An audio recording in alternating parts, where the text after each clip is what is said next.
Hello YouTube, Old School Gamer here with the first video review for you, with hopefully many more to come. I'm going to Afghanistan though here shortly, so I won't be able to do anything for the next 7 to 8 months.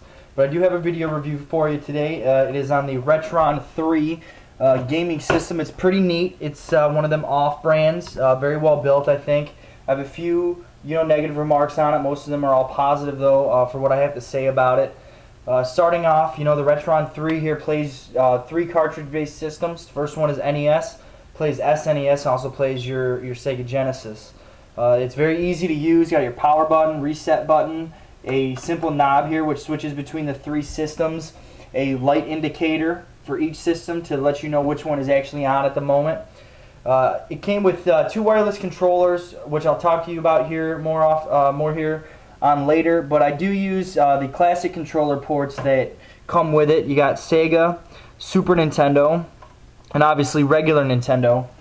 So that's really cool. It's got 3 video ports on it. It's got S-Video, it's got composite, along with a power jack here and a switch, which lets you choose either North American cartridges or Japanese import cartridges. So you can play your Super Famicom or Mega Drive games, as well as the Famicom if you have a pin adapter, because obviously from a 72 pin is not going to work for the Famicom, so you have to convert that.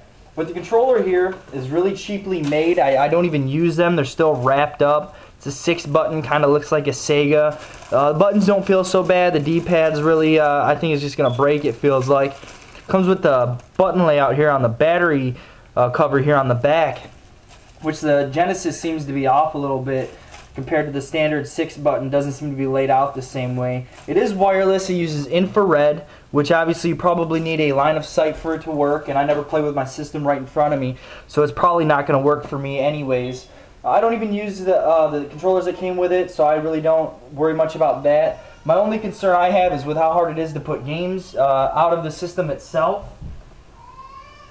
When you're using either a Super Famicom game here, which does fit in without any problems, the hardest part that I think it is with using the system is just pulling the game out. It takes quite a bit of effort just to get a game out. And the Super Nintendo is even harder because there's little space, you can't rock it, you got to go straight up, and it takes quite a bit of effort. Other than that, I think the system works really well. It saves me the hassle of having to hook up so many systems, use a video switch for the back of my TV, or swap out cables every time I want to use one of the older systems. Puts a lot of less wear and tear because obviously I'm not having to hook those up, so they just sit up on the shelf, they stay pristine. This takes all the abuse, and I feel, with how cheaply it was made, I feel it's pretty well built for what I paid for. It was only 60 bucks, and shipping was free, so I didn't have to worry about that. But it's pretty solid. It doesn't seem like it's going to fall apart on you.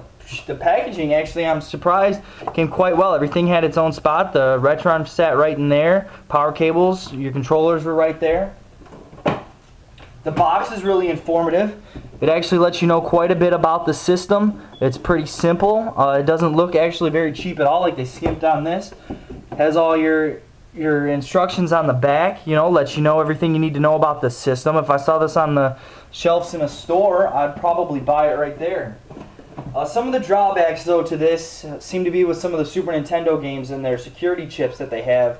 Mario RPG doesn't seem to work too well in it, along with a couple others. Again, I don't mind it as much with the vast majority of games that actually does work with this system. The couple games here and there ain't that much of a bother to just hook up an old system if I'm really that die-hard at wanting to play it. Again, it saves a lot of space. You got a lot going on here. They put it in a nice simple package. It's easy to use. You don't even need directions. You can take it out of a box and hook it right up. One of the drawbacks with the video, though, is it has the S-Video and the composite.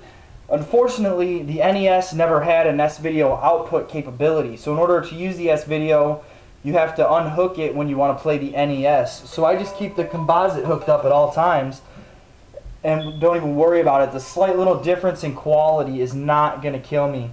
It's not that big of a deal to me. Again, this seems to be a well-built system.